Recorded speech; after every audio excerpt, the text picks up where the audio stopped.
Hello, Belfast from sunny Nairobi. My name is Dianna Kopansky, and I have the honor to lead the Global Peatlands Initiative on behalf of the United Nations Environment Programme and our 30 diverse partners like IUCN, FAO, Greifswald-Meyer Center, Leeds University, C4, and more. I've been invited to share with you how our global partnership is working to safeguard peatlands as a vital ecosystem for the climate, people, and the planet. Peatlands cover 3% of the Earth's surface, but are the largest carbon store and support biodiversity and livelihoods in more than 180 countries around the world. Drained peatlands cover 0.4% of the world's land, but they produce close to 5% of all global anthropogenic greenhouse gas emissions yearly. And when they're burning, like what's happening in Indonesia, that can double to 10%. Despite their importance and the extent of threats that they face, peatlands are one of the least known, least understood, and least monitored ecosystems. The Global Peatlands Initiative is working together to know where peatlands are and how they're changing. We're working with scientists, practitioners, private sector, and with the UN to help develop and bring the best science to inform the best policy. And in March, some of us were together in Newcastle thanks to DEFRA and the IUCN UK Peatlands Programme. We were working on developing standardized approaches to peatland research, monitoring, and data collection. And Mark and his team then replicated that approach for tropical peatlands in July with over 35 researchers and some key policymakers at the International Tropical Peatland Center in Indonesia. At the same time, many actors are working together to use brand new field measurement and remote sensing tools to improve peatland monitoring. Many of these monitoring approaches have been developed thanks to British efforts both in the UK and abroad.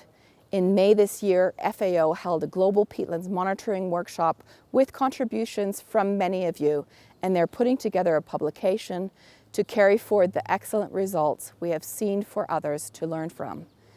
Interdisciplinary and collaborative research is necessary if we are wanting to better understand the health of peatlands and how efforts to restore, protect, or sustainably manage them are working.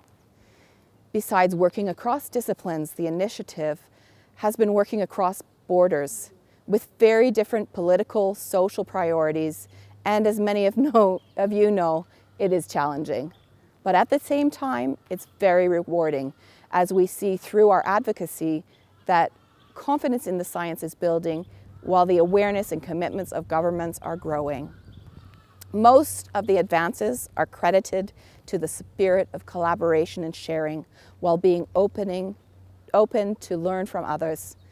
The initiative, although having a global mandate, works directly to support Indonesia, Peru, and the two Congos. We're working together to protect healthy peatlands like the Cuvette Centrale in the Congo Basin, while mobilizing action and establishing best practice to re-wet and restore the peatlands of Indonesia. And Peru has a foot in both of these realities.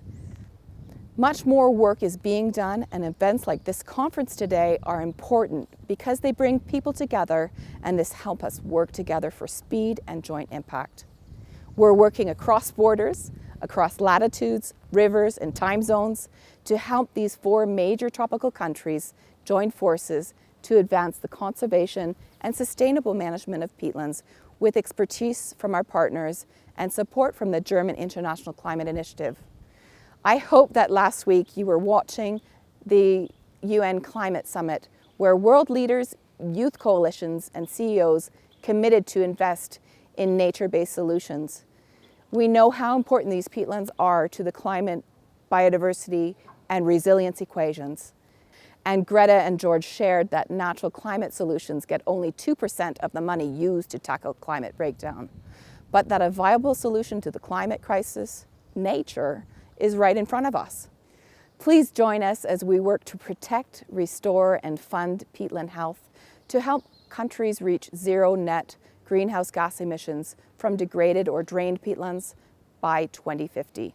For Greta, for classmates, and for us all. We count on your support to champion peatlands restoration, protection, and continue to work hard to understand and provide solutions to sustainable management and to champion peatlands as the natural super solution that they are. Thanks very much.